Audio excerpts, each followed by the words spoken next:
This draw-on lecture with Keen on Architecture is going to be the Darwin Martin House. The Darwin Martin House complex is a historic house museum in Buffalo, New York. And we're here today to first draw it in line work already given to you either by screen capture or PDF, and then to watercolor into it. So the transfer had to be done onto watercolor paper. My preference is 140-pound cold press watercolor paper at roughly 11 by 17, whatever you can get that's closest to that. It's a Frank Lloyd Wright house, and we have a small model of it printed here. And our viewpoint is going to be from this corner of the front elevation. As I tilt up, we'll begin to see this type of snapshot. We'll see a little bit of the shade side over here on the right, mostly the front sort of temple-like format, the very organized concentration of symmetrical prairie language there, and a bit of the extension out to the left side off the main axis here. It's a 1903 to 1905 construction and one of the most important projects from the Wright's Prairie School era for Darwin Martin, who was the main accountant at the Larkin Administration Building in Buffalo, New York. That project, and we'll talk about the plan type here in a second, that project netted Wright one of his biggest commercial projects at the time, the Larkin Administration Building from 1904, and became a really sort of dogmatic symbol of the workplace environment that Wright iterates a couple times in the 20th century. And with the success of having Martin as a client, he was allowed to continue with this massive homestead here, which Wright really considered in his some 50 years of housing design, his opus, his well-nigh perfect composition, the complex he is most proud of. So beyond the Roby House, beyond the early prairie homes, the Willits House of the earlier part of the decade, we'll find that the Martin House is in fact the real gem of them all. The tout ensemble, or Gemunske work in German, as it's referred to by Wright when he wrote about it. Buildings, landscape, interior furnishings, light fixtures, art glass, selections of artwork, and artifacts for interior directions. It was a complete, thorough essay with an enormous budget. There's said to be about 8.5 miles of wood trim throughout the entire estate, because the estate is beyond just the house proper, which is magnificent in its size. The total square footage of the site was probably close to 30,000 square feet, including the other 4 buildings on the campus. We're going to focus in our short time together with the front elevation of the Darwin Martin complex. So beyond that, the start of this whole complex for Wright was a test run to see if Martin and Wright could work together. So Wright was commissioned to build a smaller diminutive Barton house on the same complex. So right over here to the upper right corner on the property, even though these models aren't to the same scale, was a more diminutive prairie home called the Barton House, which was trialed first. And he wanted to see if Wright could come in on budget. And of course, Wright couldn't come in on budget. It was massively over by about threefold, but he still enjoyed working with Wright and sort of proved out with the quality of the architecture and the stunning form of the prairie language that he'd push ahead with our content today, the Martin House. So we're going to work on the same principles we've had in past draw along sessions, where we're working with the line work to kind of give the strength of the perspective with the horizon line here seen just about at the top of this plinth here. As people walk up from the street, this is a higher wall. This is a bit beneath your eye height. So the horizon line runs right about in here. So everything's going to go off to the left point off the page, or over here on the right to a point that's on the page. So we can certainly find that line very quickly here. I'll kind of draw over our ink base to show this being just about the actual parallel for the paper itself. So if you extend that over and then draw down from the line work of the right side, we could find that point of the horizon line for the right point here and the left point off the page about 3 or 4 inches. So because it says the prairie language and everything is based on the horizontal extending out to the landscape of the flat plains, the prairie herself, it's really a nice way to kind of compose the language that we'll draw together today. And the way we're going to draw it then is to move from pencil point or marker point or any type of stylus to the brush. And so hopefully you've got your series of 3 brushes here.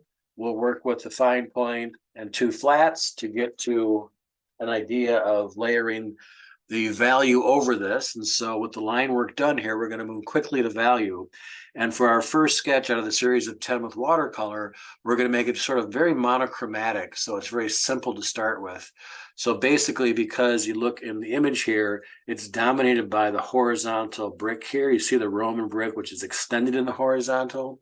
Each one is a little bit wider and flatter than typical universal bricks. So he extends that by having a certain type of brick brought to the site.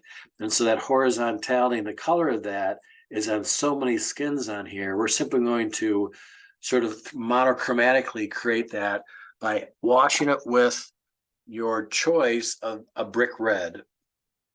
And so in this case, when you mix, what you'll want to do is find a series of reds here, because you're not going to find the ideal with one pad. You're going to blend things together. Some of the very warm reds, the base brown red, and maybe a tick of red to see what you're going to receive in terms of blending things together, and then trial that tone on a second sheet of paper. So if you build up a wash pan, because we have a lot of it, we're going to need a small little cupful and attempt to see what you've then mixed, because what you see here is different than what you see there. And then the full result you need to look at is what's on the paper stock. So I've come to sort of agree with myself that I like the blend I've got so far, and I've got a lot of it, so I can accomplish the whole sketch with this one pool here of basic brick to start things out with. So I'm going to, looking at the elevation over here of the front, look to see all the different types of brick work that's available to me, and simply try to do them as quickly and cleanly as possible. So if we start from edge to edge, and we simply work across this,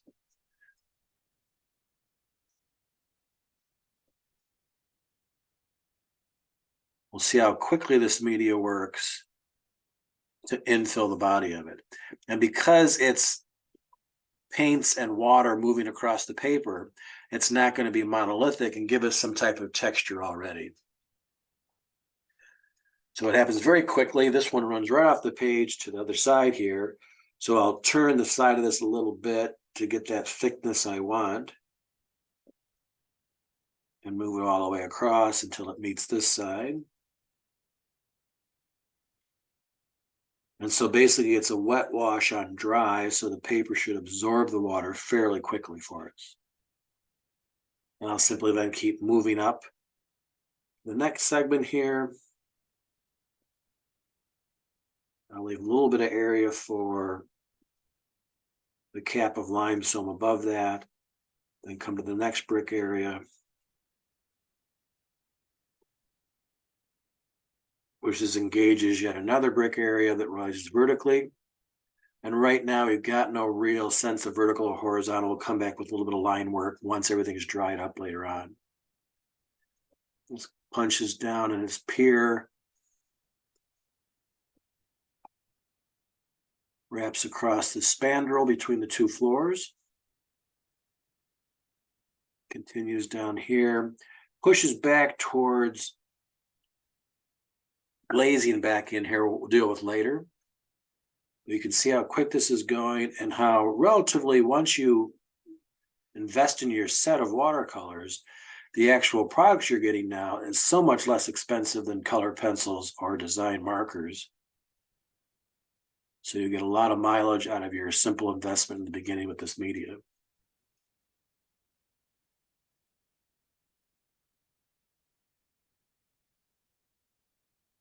So we're simply looking for any type of brick, coursing for it, and then the development of these horizontals along the way.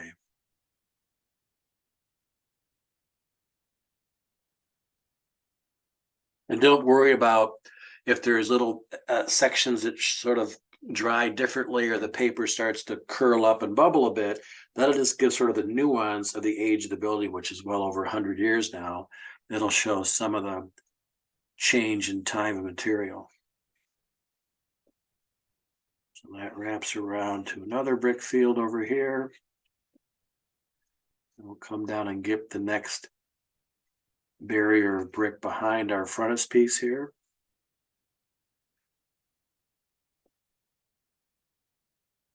And now there is a pair of planters out front, and they've got a nice stone face to them at the top that holds the plant, and then a hemispherical base, which wasn't drawn in yet. So I simply need to arc in a place not to paint out red and leave that just page white, and do the same over here. Just arc that down and arc this side down. And we'll keep that white for now. I'll probably use our value later on to accent the formwork. So again, more brick behind that planter on both sides, and behind this planter as well.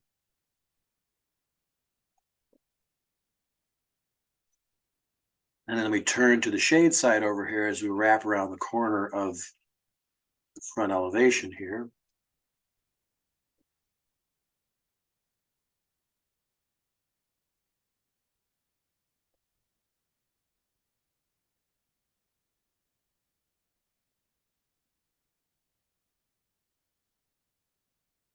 And then there's a little bit of a spandrel beneath this frontispiece here. And then we're actually looking inside a covered patio space here, so we'll detail that differently later. And then we'll finish up the brickwork up top. There's a couple of vertical elements that rise up on this side. And then there is little bits of vertical casing for the window out of brick up top here as well.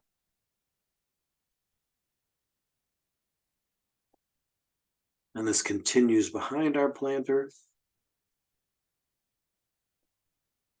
between the two floors over here.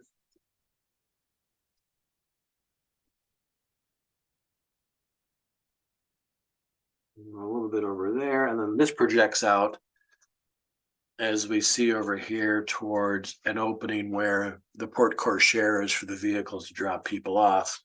That'll be an open space that we'll detail later. So that's the quickness of getting value down into the form making for this particular prairie home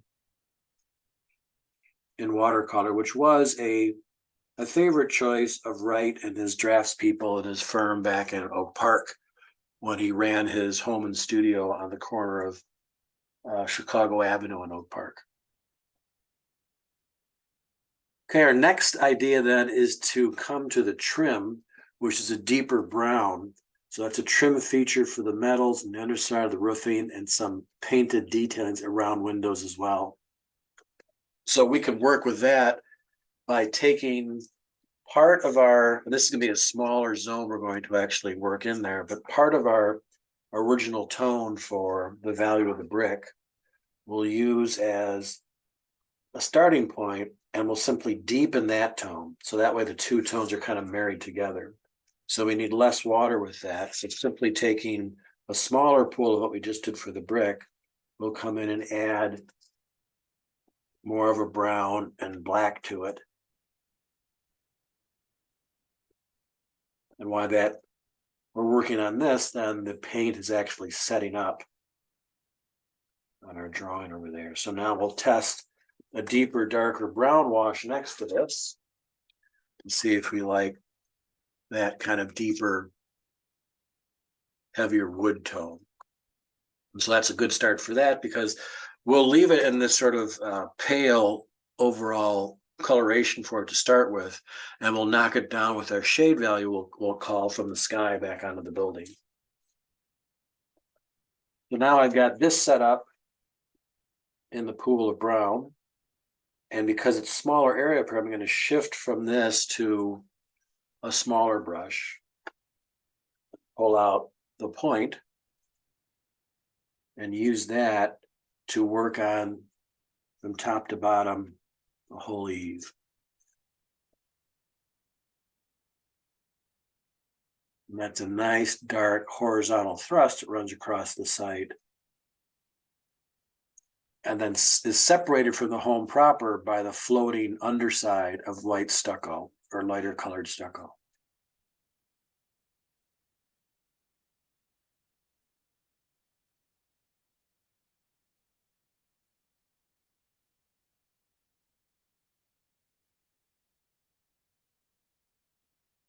Wrap it around both sides. And then this one goes from, again, the front corner, the dominant corner for our perspective here, and rushes back in perspective towards our vanishing point. And then this piece of trim right here is called out in that same material. And the little bit of actually roof skin we see, the tiling up above, is because we're underneath it. It's a small pitch. Most of Wright's Prairie homes between 3 and 12 to 4 and 12. We see a little bit of the brown here that's lit up by sunlight. So again, it's a light brown.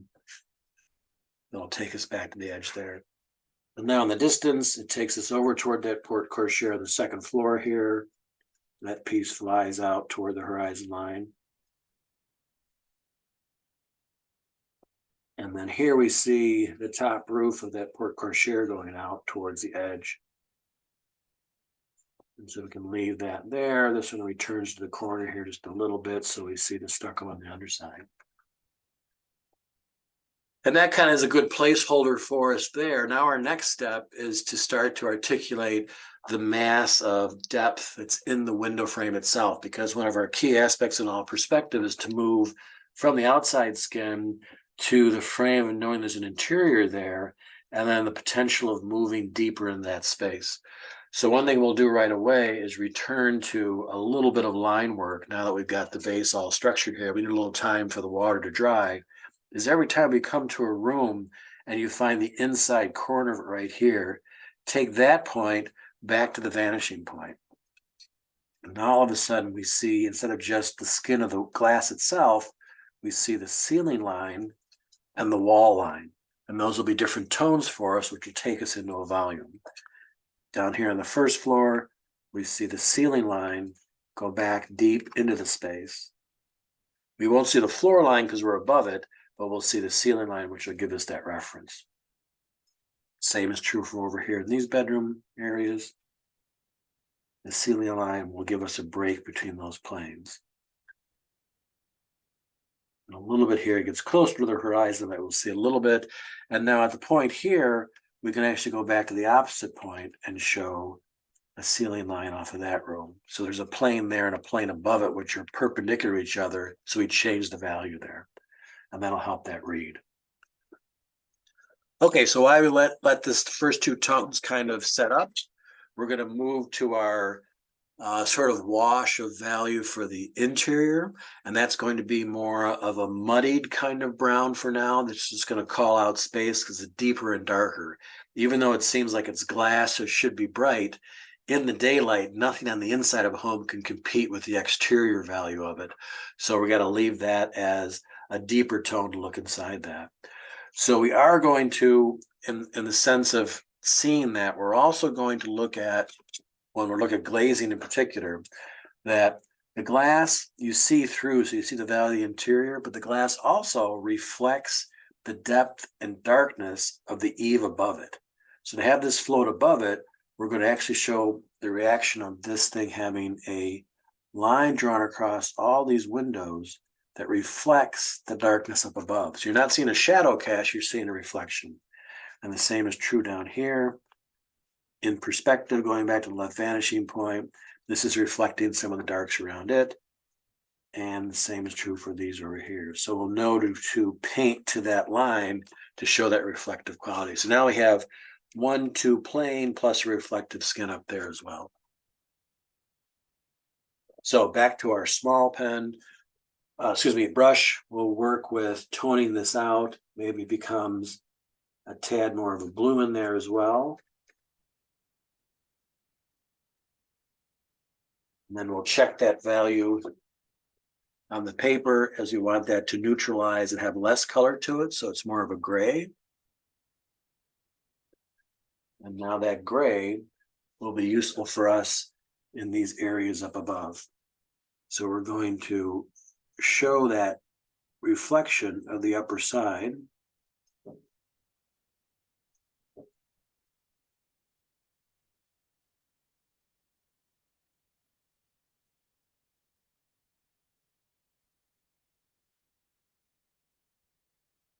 In both of the fenestrated areas here.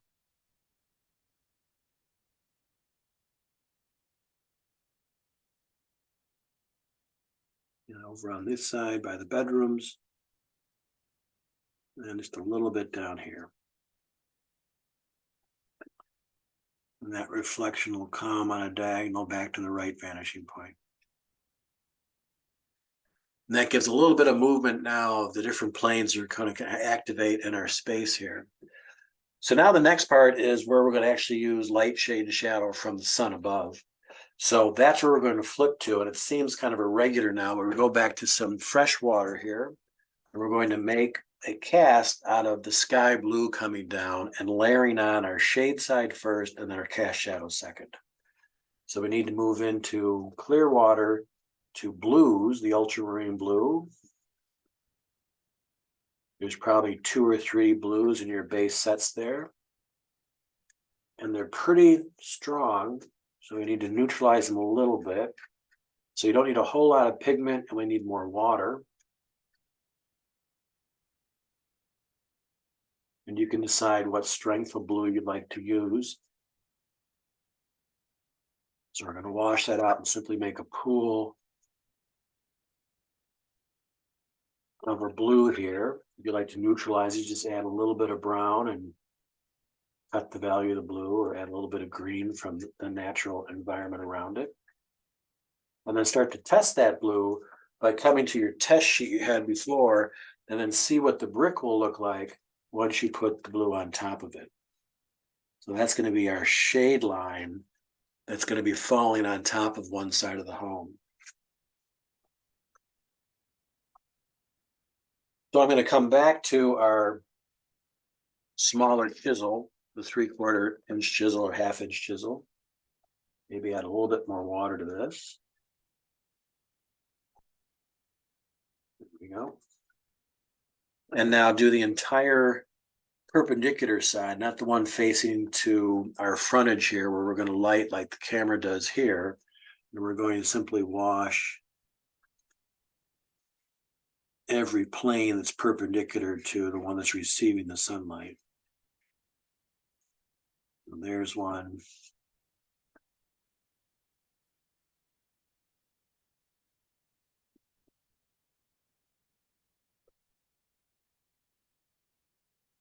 This is all in shade as well. This one falls underneath the shade pattern too.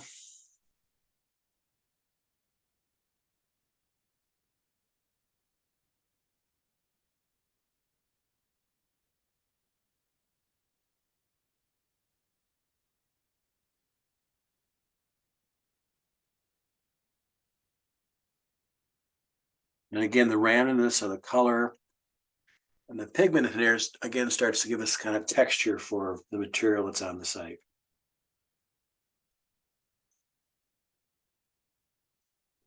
Now, up front here is really critical because it's very close to us. We want to make that sort of a tight line. So again, with your drafting triangle, just bring down that line along that brick line here that we see that has a cast shadow on the ones that are very close to us. You want to differentiate the sun working really strongly on that cantilevered limestone cap on these. So now back to our brush and our blues.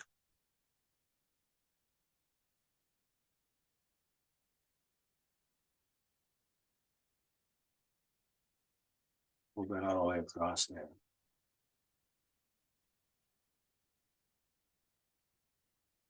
And in the smaller space, shift the pointed one.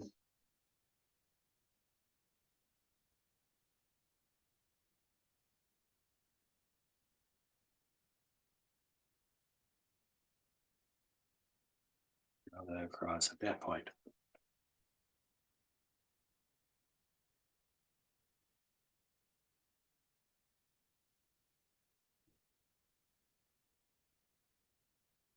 And then we come back with the wider one and finish off the other points of the composition that are facing the opposite direction. Do the same with the sides of the planter.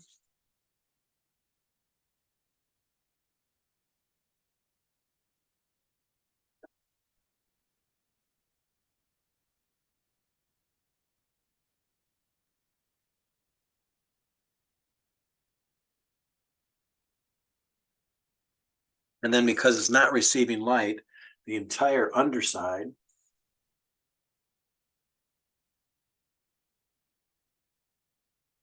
receives a wash of the same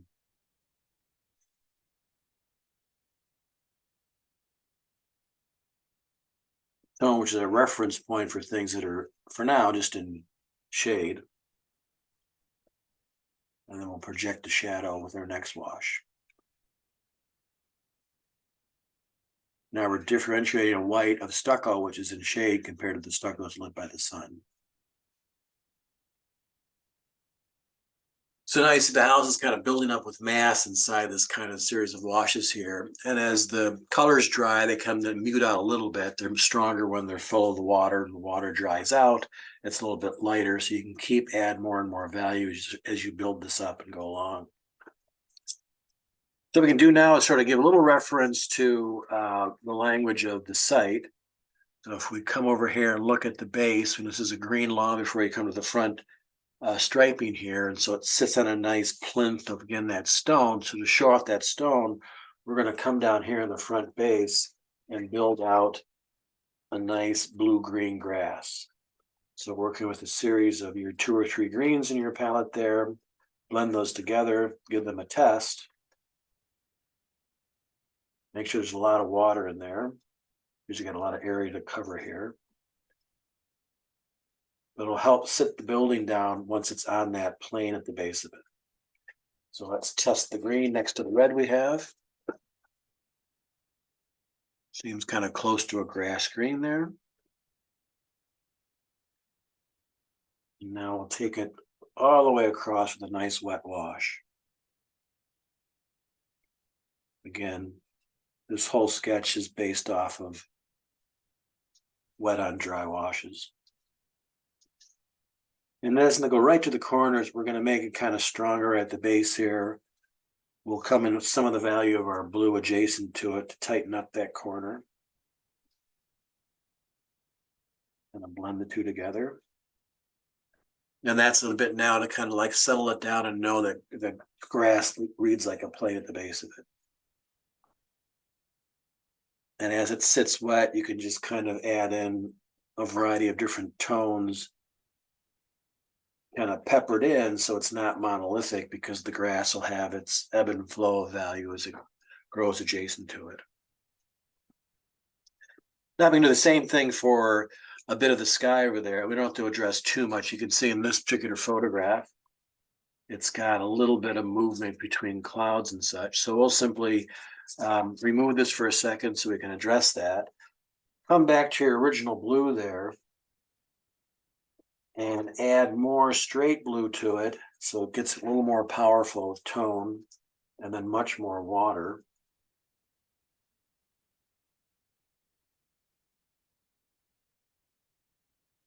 And now what we'll do is we'll simply use a very loose, a very wet application of that blue,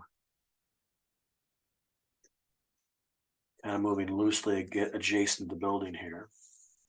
So we edge that corner.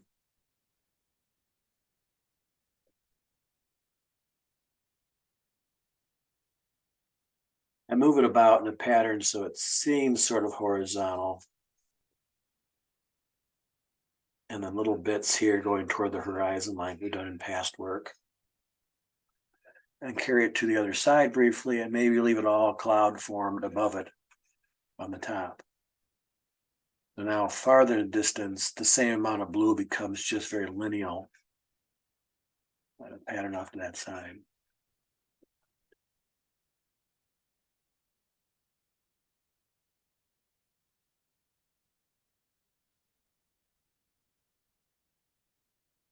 So now that's our basis, and now we simply just, as time allows, tighten up the language of what we worked on so far. We can take that same blue for the sky and come down with the pointed pen, or the pointed brush, excuse me, and kind of articulate the base of those planters are just half spheres. So the whole underside receives a tone equally. Then I'll sit them down. And we can come back to our green. This is a starter. And knowing that they are planters, if you make it a little more of a dry wash, a little bit less water, a little more paint to the greens here, and add some blues into that too, because that'll mix it with the sky. The whole point with when you do things with a paint color is that it's rarely you go directly from one pad directly to the paper. You want to blend it with others, and some of the values used already on your tray can be mixed with something you're doing. So if you want to add in the foliage now above on top of these, you'd use the blue from the sky inside of this to make it more of a blue-green. So we start with that. As you can see, it's just a little bit of a dabble of green that pops up from there. So with nothing specific in mind, we'll simply just show something intentional up above there that shows growth of some type of botanical piece. Start with that, and we can kind of detail that later, but that's now our placeholder that we want to kind of bring that down. Right, always like to see a little bit of it kind of come over and grow over the side, so we can bring some of that down too. And so with line work and our final details later, we can kind of rectify what's happening with those plants out front. Okay, so now we're going to push back into the building. So it's sort of like what we've done in all the past media to date, is that now you simply redraw the building in all different various parts to kind of bring out more articulation of information. So one thing we'll do right away is we'll do more of the thickness of the actual piers that are going back in space. So these, with the front face of these brick, actually tail back before you actually get to the glazing. So it's got a certain depth to it here. And so we'll see just a little bit of glass over on this side. The same is true up here. We see the front face of the brick, and now the return going back toward the glazing. So we use that just with the depth probably of our blue on top. So we're going to put this type of tone on these zones here now. So we'll need the fine point pen again, and going back to that pool we had made before, and that'll show that pier going back in space.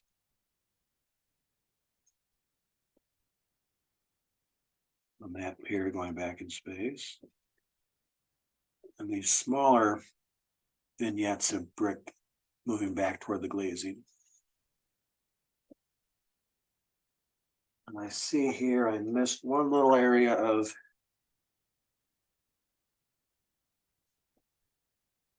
brickwork up front here that I should have put in earlier. There we go.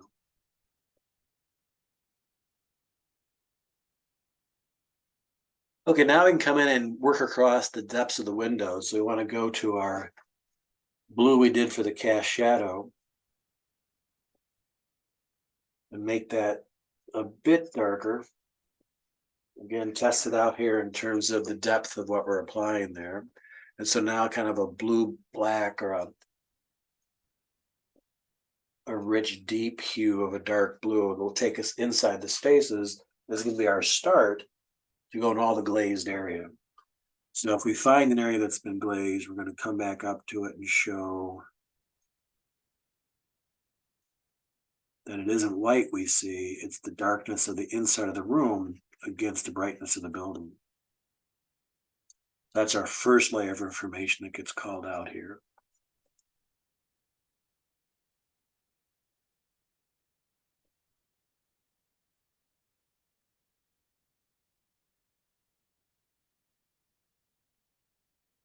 And then back to these.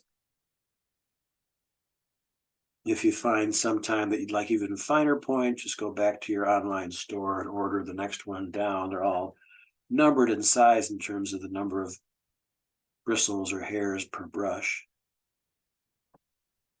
And we see a little bit of that depth over on this side, just a hair of glazing.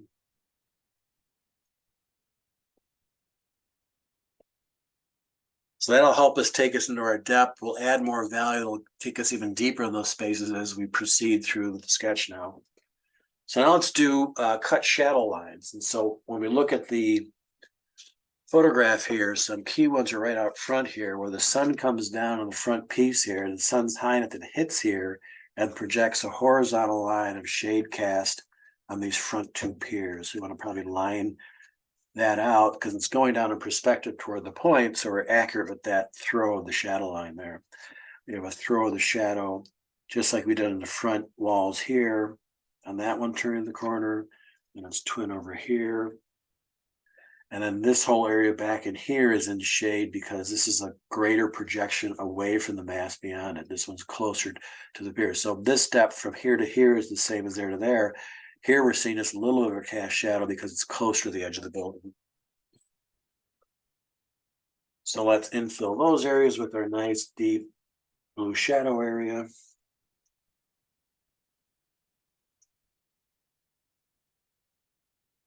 And fill those in. This whole side now goes under wash, which will pull this column out away from us to have that nice dark value next to it. Our key white here, believe it or not, is going to be a really bright brick because there's not a whole lot of the stonework here or any type of white stucco that's exposed to the sun. So the brick bleaches out and then our shade and shadow brick becomes more prominent for us. And then we have a little bit of the building down low over here. Goes off to the left.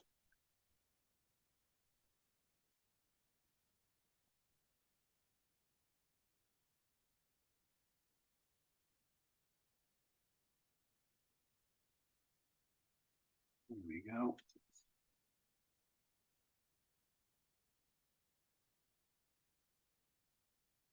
And then between our piers over here, there's less and less light trapped between these. So we can double up our value here. Get more depth at that base. The underside of this.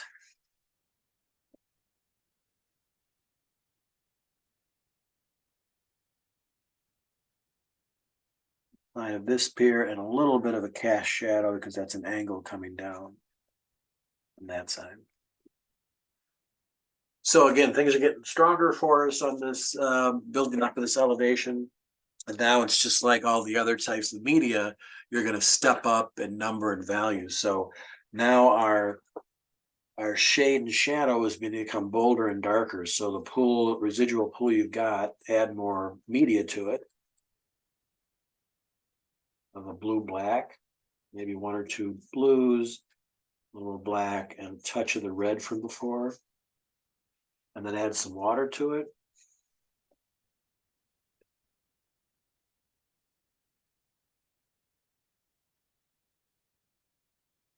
And now we're going to address some of our key corners that have the greatest contrast. So right now, the contrast of this corner against the sky is really powerful. So we want to make sure that those two diagonals meeting there at that point are very strong. So first we'll test. And we'll see that this is, we're not going to go directly like a marker to something that's opaque. We're going to build it by having layers of paint and water together. So we'll start in this corner and make that tip very strong and then move it away so that it becomes less in the middle.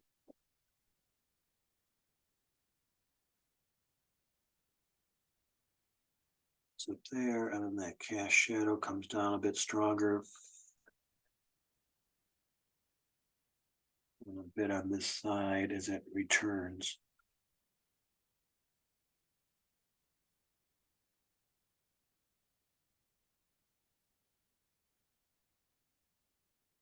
Keep that moving over here towards the right.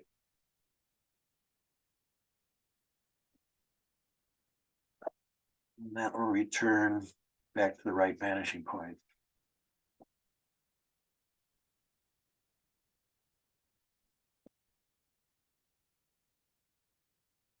Up and down, it's strongest right up here and then kind of diminishes. So once you start the pigment there, go to your water and bring that down and kind of wash it out so it goes strongest at the top and then down towards the plant.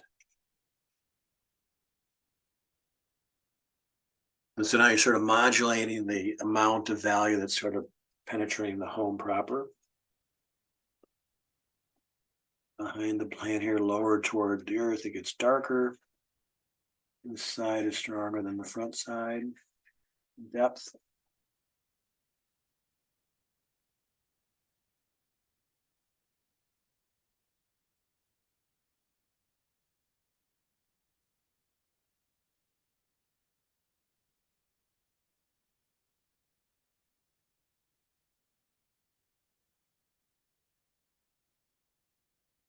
And now we'll come back to the interior and take the blue you've been working with, the blue black, and make it a bit more of the black within there and a hint of our old red as well. So that warms it up. As you get deeper and deeper, we're going to do less and less washes here, but again, trial it. You can see the tone shifting slightly as we move our shadow deeper and deeper, like we're changing the pen value on a marker set. So we'll come back into our zones over here.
I'm going to push a little bit of black into our old green and make that deeper right where it meets the base of the stone.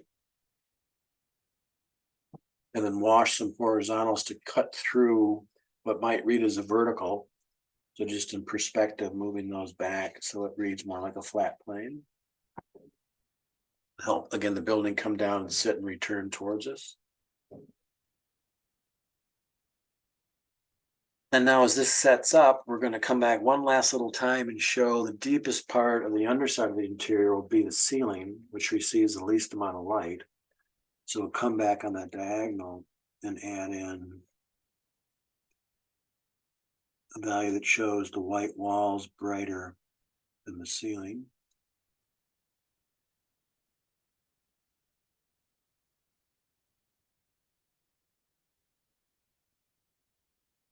That should help us out there.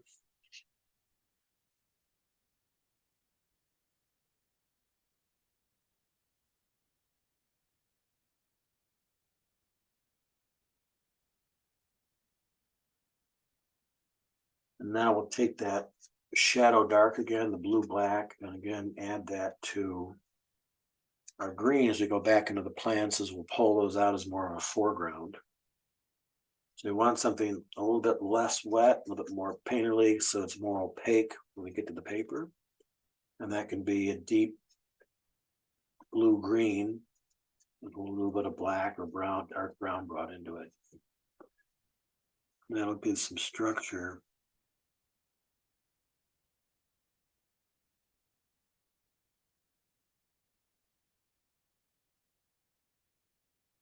The plants then.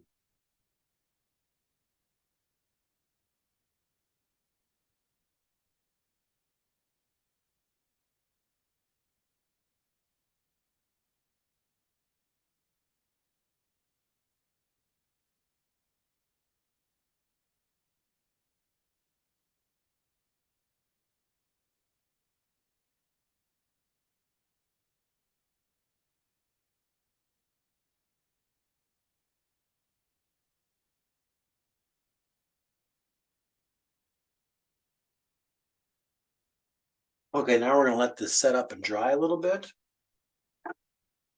And our last step then will be come back to the line work that we started with. I'll be bringing back the number 3, or the brand you chose, which is Stadler or Touch or the other brands I mentioned earlier on the introduction part. And we'll try to accentuate some of the corners with a little bit of line work at the end and some of the things we want to pull off. So you can see it really hasn't set up yet. If there's a sheen that shows up in this filmer, it means the water is still wet, and that'll go to inherently dry here. So the key will be now, because we want to keep the sort of sketch format going, and we didn't want to spend all of our time indicating the line work beginning to set the drawing up. Now we can come back in and simply really quickly freehand show a little bit of the thickness of some of those bricks along the way, not showing all of them. And always falling into perspective here as we move those across to give the character of the texture of those bricks moving away like that. They pick up light. Take that over to the front over here as well. Again, not a full line the whole way, just enough to get the idea that it's not a planar wall of a singular material, but really thousands and thousands of bricks there. So we can show where that turns the corner and goes back there more as well.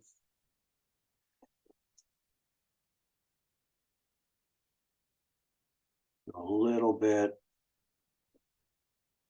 in the front aspects here.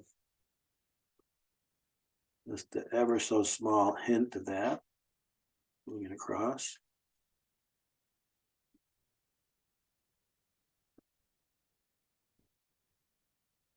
As it gets further away, it becomes much more monolithic. We don't see that detail, but certainly up front here by this key corner, we want to show that we know this is really a temple to masonry work.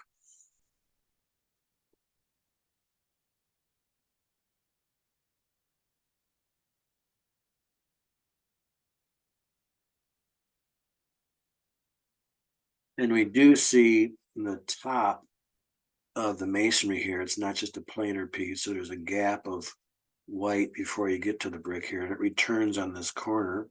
So that gives that more of a footing to show the top being white, just like down below. And then this will have obviously a more rugged edge because that's where the grass is meeting it. So that can kind of give the character of nature meeting the masonry wall, and then a little sense at the top of this piece of stone coming over too. Maybe we could put a little bit of the brick detail It's here. This is a sense for that.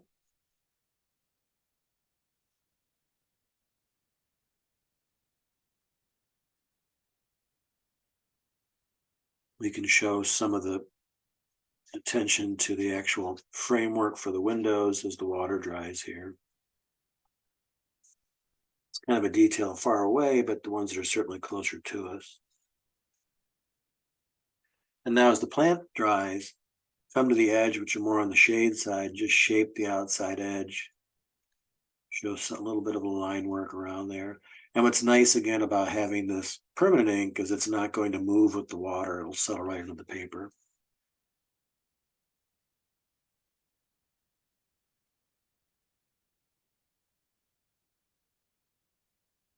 So we'll come up to the edge up here and we'll crisp in the corners here, right where it makes its profile against the sky, and heavy up that line. That little thickness of black. I wouldn't shift to a 4 or 5 here. Just keep using a 3 because you don't want these lines to dominate your washes. But there is line work between the gutter system up here and the various pieces of trim, which again help accentuate the horizontal code that Wright was after. So that one rises up to there.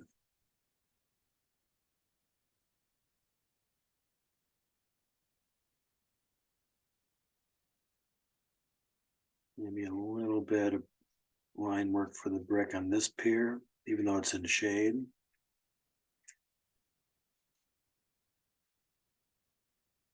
Again, making sure it always vanishes back to the left.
And what Wright does in the work, to really extend these horizontals out to their dimensionality, he would change the grout between the vertical and the horizontal between each brick so that it looks like it's one continuous piece of stone instead of brickwork here. So he tries to diminish the horizontal lines by matching the color of the brick itself.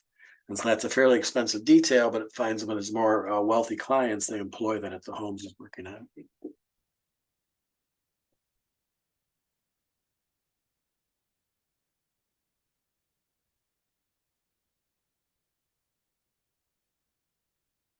There's 15 distinctive patterns of 400 stained glass windows that's designed for all 5 buildings in the complex, from the Martin House proper, which we've just drawn together, to another beautiful home that's more modest in scale, the Barton House over on the other side of the property. Unusually a large size. It's unusually an open size and plan in terms of how it moves on the site. It's a very sort of visually connected between the 5 buildings, working as one unified compound. And again, about 30,000 square feet, the entire complex. The budget was probably X. It was finished for probably 10 times X by the time it was done, in terms of all the structural techniques, because it's probably the most well built. It's a reinforced concrete pour first, so it's built like a tank, and then in systems ideas throughout the construction of the D10 just really made it a spectacle in terms of being one of the iconic buildings of the 20th century.